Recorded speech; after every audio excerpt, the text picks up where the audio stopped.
Par endroits, les engins s'attellent à coucher le bitume.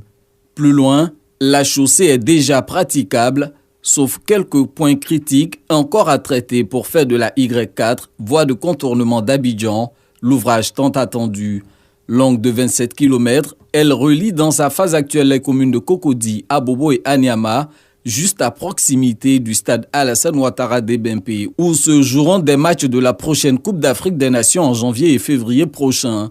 L'urgence est donc de mise. Ce lundi, le ministre de l'Équipement et de l'Entretien routier est sur le terrain pour s'enquérir de l'état du chantier à 78% de taux d'exécution.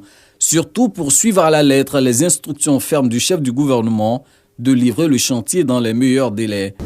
Raisonnablement, il y a combien d'ouvrages qui ne sont pas terminés? Raisonnablement, on a un seul ouvrage qui est vraiment le problématique aujourd'hui sur les 5 points critiques qu'on avait vus la dernière fois.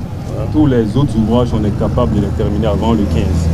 Les choses semblent bien avancées. Sur les 19 ponts et échangeurs à bâtir sur la Y4, 16 sont déjà prêts. Les 3 autres en cours de construction.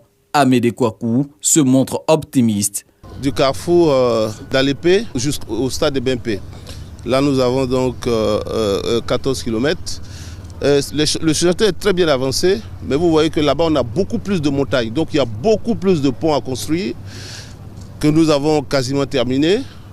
Les travaux avancent bien, mais nous sommes convaincus qu'à l'échéance que le monsieur le Premier ministre a indiqué, on pourra donc au moins accéder au stade sur cet ouvrage-là. Donc, à la date indiquée le 10 décembre, nous allons donc, en partant du Mitterrand, avoir une route circulable.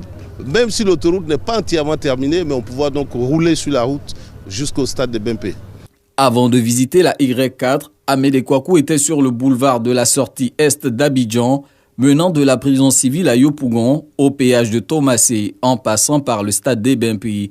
Cet ouvrage n'attend plus que la pose des panneaux de signalisation et de l'éclairage public pour passer de 98% actuellement à 100% de taux d'exécution.